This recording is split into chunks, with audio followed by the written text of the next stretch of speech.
ٹھیک ہیں، امید ہے سب ٹھیک ہوں گے، اچھے ہوں گے۔ اللہ پاک آپ کو خوش و خرم رکھے، اللہ پاک آپ کو کامیابی والی اور صحت والی زندگی عطا کرے گی۔ آج جو میں آپ کے لیے ایک سٹوری لے کے آیا ہوں، بلکہ یوں کہہ لیں کہ ایک سچا واقعہ، یا یوں کہہ لیں کہ ایک آپ بھی تھی جو میں نے اپنی آنکھوں کے ساتھ دیکھا اور اس کو جانچا، وہ چیز آج آپ سے شیئر کرنا چاہ رہا ہوں۔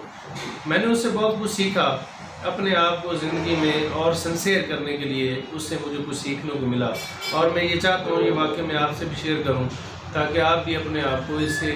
سیکھو اور اپنے آپ کو سنسیئر کرو زندگی کے لیے۔ تو مطاف میں بیٹھا ہوا تھا خانہ کعبہ میں، تو آپ کی جو جگہ ہوتی ہے اس سے جو پیچھے جگہ ہوتی ہے وہاں بیٹھا ہوا تھا۔ اب خانہ کعبہ میں جو بھی جاتا ہے، جو آپ میں سے گئے ہوں گے وہ بھائی اللہ پاک سب کو لے کے جائے، میری دلی دعا ہے اللہ پاک اپنے گھر میں سب کو بلائے۔ اب جو گئے ہیں وہ اس بات کو بہتر جانتے ہو کہ وہاں جانے والا نا ہر بندہ رو رہا ہوتا ہے اپنے گناہوں کی معافی مانگنے کے لیے، اور اس بات پہ بھی رو رہا ہوتا ہے کہ اللہ پاک نے مجھے یہاں بلایا، شکریہ ادا کر رہا ہوتا ہے۔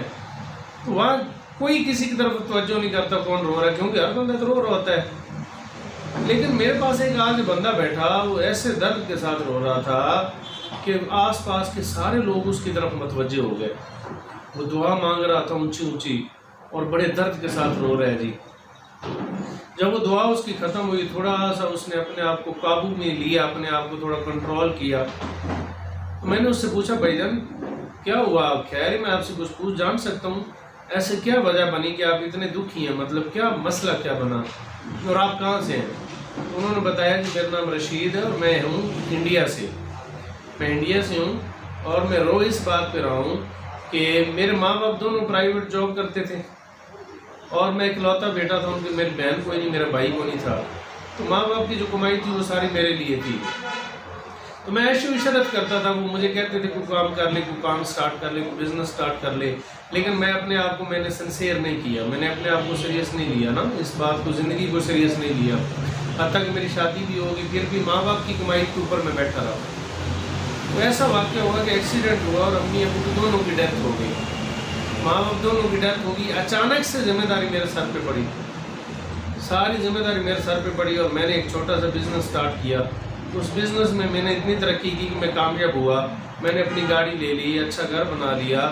آج میں ود فیملی عمرے پہ آیا ہوں، میری مسز میرے ساتھ ہے، میری بیٹی میرے ساتھ ہے، میرا بیٹا بھی میرے ساتھ ہے، میں ود فیملی یہاں آیا ہوں، لیکن میں رو اس لیے رہا ہوں کہ میرے ماں باپ میرے ساتھ نہیں ہیں۔ کہا یہی بزنس میں، ان کی عمر میں، ان کی ایج میں، ان کی حیات میں یہی اگر میں کام سٹارٹ کر لیتا تو آج میری فیملی کے ساتھ میرے ماں باپ بھی میرے ساتھ آئے ہوتے، آج میرا مزہ ڈبل ہو جانا تھا۔ میں ویزا لگوا رہا تھا، میں ٹکٹ لے رہا تھا، میں ایئرپورٹ پہ جا رہا تھا، یا وہاں سے ایئرپورٹ پہ بیٹھ کے جہاز پہ آ رہا تھا، میں یہاں پہنچ رہا تھا، ہر موقع پہ مجھے ماں باپ کی یاد آ رہی تھی، اور میں دکھی تھا کہ آج میرے ماں باپ میرے ساتھ نہیں ہیں۔ میں جب بھی گاڑی میں بیٹھتا ہوں اور میری مسز میرے ساتھ میری گاڑی میں بیٹھتی ہے، میرے بچے میرے ساتھ میری گاڑی میں بیٹھتے ہیں، مجھے تب ایک درد ہوتا ہے کہ میں نے پہلے نہیں کیا، میری گاڑی میں میرے ماں باپ میرے ساتھ نہیں بیٹھے ہیں۔ میرے پاس آج لاکھوں ہے، میں جب اپنی فیملی کی خوشیوں کے لیے وہ پیسہ لگاتا ہوں، میں اپنی فیملی کی ساری ضرورتوں کو پورا کرتا ہوں، مجھے تب ایک دکھ ہوتا ہے کہ میں نے ماں باپ کی خوشی کے لیے کچھ بھی نہ لیا، میں نے ان کو ایک سوٹ بھی لے کے نہیں دیا، میں نے ان کے لیے آج تک کچھ نہ کیا، مجھے اس بات کا درد ہے اور یہ ساری زندگی مجھے رہے گا، میں اس لیے رو رہا ہوں۔ تو میرے بھائی قدر کرو، اپنے آپ کو سنسیئر کرو۔ مجھے ایک ہی جواب دے دیں، صرف ایک ہی سوال کا، کیا آپ کے ماں باپ کے پاس آپ کے علاوہ ان کی خوشیوں کو پورا کرنے والی کوئی اور آپشن ہے؟ تو آپ کا یقیناً یہی جواب ہوگا کوئی نہیں، کیونکہ اولاد کے علاوہ ماں باپ کے پاس کوئی اور آپشن نہیں ہوتی ان کی خوشیوں کو پورا کرنے والی۔ تو ماں باپ بچوں کی خوشیوں کے لیے اپنی ہر خوشی کا غلط دباتے ہیں، تو بچوں کو چاہیے جب وہ جوان ہو جائے تو ادر ایکٹیویٹیز میں، غلط ایکٹیویٹیز میں اپنا ٹائم ویسٹ نہ کریں، آوارہ گردیاں نہ کریں، لائکی، ٹک ٹاک، پب جی، فیس بک، واٹس ایپ، ان چیزوں پہ اپنا ٹائم ویسٹ نہ کریں، اپنے ماں باپ کی خوشیوں کے لیے جینا شروع کریں۔ بچپن یاد کریں، آپ کو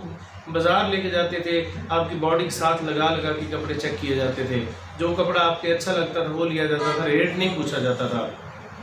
آپ کو جوتے والی شاپ پہ لے کے جایا جاتا تھا اور جوتے پہنا کے کہا جاتا تھا ہمیں چل کے دکھاؤ، آپ چل کے دکھاتے تھے اور جو جوتا اچھا لگتا تھا وہ لیا جاتا تھا۔ اور کبھی آپ نے بھی ایسا کیا ہے؟